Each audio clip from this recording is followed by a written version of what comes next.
7, Spassky now loses a rook. So really, the queen can't really ignore that. Well, maybe it might be able to ignore that. It might be able to ignore that fact. Oh no, it won't be able to ignore that fact. Because if it just goes ahead and takes the queen, now we have a check situation. King moves out of the way in his own special way. Well, okay. Yeah, I've seen a couple of reasons why Spassky would resign, but I think there's several ways for you to play this circumstance to where you don't really lose any material. What happens in the game is Korchnoi on move 12 moves knight to d5, as was previously stated, threatening that fork right there, undermining the defense of the queen. But I don't think that's a reason to resign, because let's just say Spassky continues being aggressive and goes ahead and exchanges his queens. Okay, let's say the pawn takes, both queens off the table, black to move, takes that knight, and now that situation is diffused, then white retakes, and that exchange is completely even, kind of in favor for black, because now we have an isolated pawn and two doubled up pawns. I don't see why black took that under, I don't see why black decided to resign there, because there is a myriad of options that black could have done. Let's say black decides not to be offensive and stops thinking offensive and simply starts thinking defensive. If you move the king right here, now that square is protected. You can't castle, but that square is protected.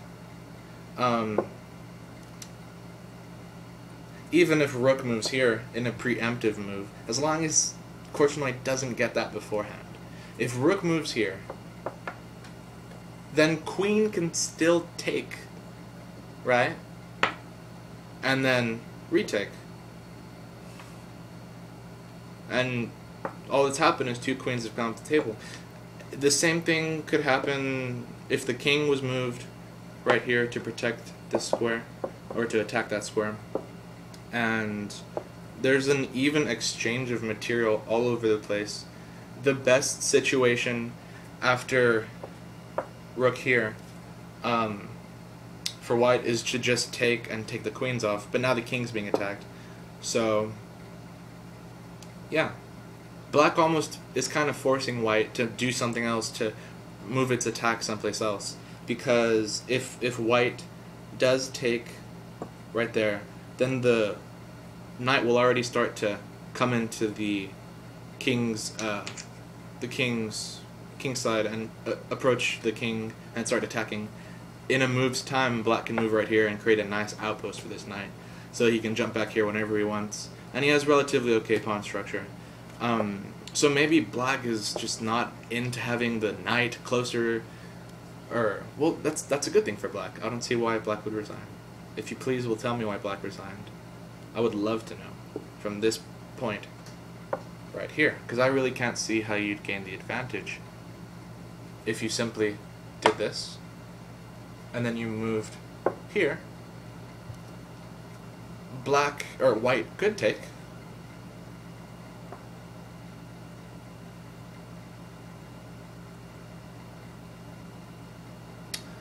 am I beginning to see what's the problem? And then black takes, and then white takes back again. So now white's down, okay, he's down the rook, but is there no way that, well, no.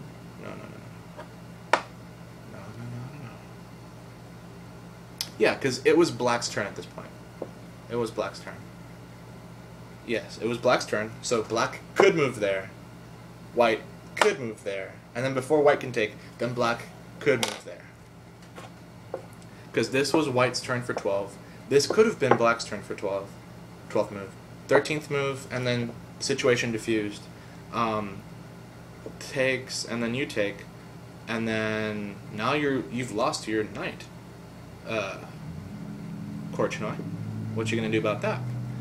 So, all in all, That was a very confusing resign situation. I'd love to figure out why he resigned. Please comment and tell me what I can do to improve videos such as these chess videos. Thank you very much.